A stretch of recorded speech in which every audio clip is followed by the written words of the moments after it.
তোমারে ভালোবাসি বলে সব সত্যি গোপন করে আমি তোমারে বিয়ে করছি। আমি তোমারে হারাইতে চাই নাই।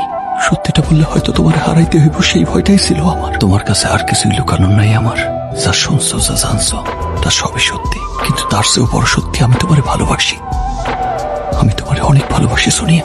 এখানে 2টা গাড়ি রাখা আছে, যার একটাতে আমি যাব। তুমি যদি আমার সাথে যাইতে চাও তাহলে আমার গাড়িতে আসো, আর যদি না যাইতে চাও তাহলে অন্য গাড়িটাই করে চলে যাও। আমি তোমারে আটকাবো না সোনিয়া।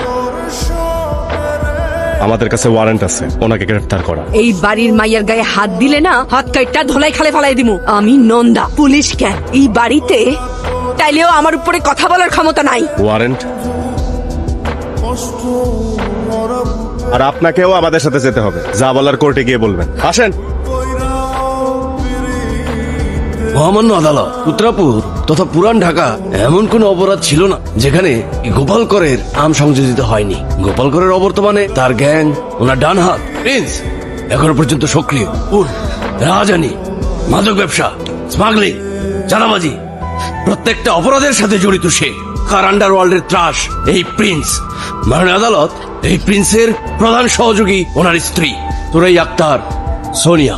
মাননীয় আদালত, আমি বিনীতভাবে এই দুজনের 4 দিনের রিমান্ড মঞ্জুর করার আবেদন জানাচ্ছি। রাজনীতিতে শেষ কথা বলে কিছু হয় না জানিস, তেমন আমাদের ধান্দাতে বাপের জানাজাতে বাপের খুনির সঙ্গে গোলাগুলি করতে হয়। তোর কি মনে হয় গোপালের জন্য আমার খারাপ লাগেনি? কিছু করণের নাই, আমি নিরুপায়। বলি কি, জীবন রক্ষা কোনো লাভ নাই।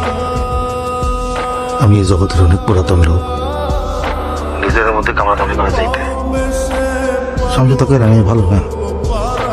একই টোপ আর কতবার? একটা প্রস্তাব আছে, শুনে দেখ। তোর বিবি তখন জেলে আছে, আমিও জামিনের ব্যবস্থা করে দিতেছি। বদরাতে আমার এলাকা থেকে চলে যায়, বাঁধলাম তো নকলের বাদ করলেন। নন্দাবতীরও জামিনের ব্যবস্থা করো। ওইটা হইব না, ওইটা হইতে সময় না। মানে কেস না, বুঝতে পারতাছ কি? রাজি? কোথায় বসতে চাও? আর মামলোতে আসুন আগে দিই।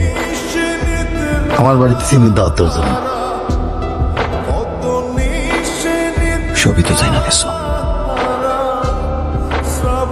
তোমার কাছে আর কিছু লুকানোর নাই আমার। যা শুনছো, যা জানছো, তা সবই সত্যি। কিন্তু তার চেয়েও বড় সত্যি, আমি তোমারে ভালোবাসি। আমি তোমারে অনেক ভালোবাসি সোনিয়া। তোমার সাথে আমি আমার জীবনের শেষ মুহূর্ত পর্যন্ত কাটাইতে চাই। এখানে 2টা গাড়ি রাখা আছে,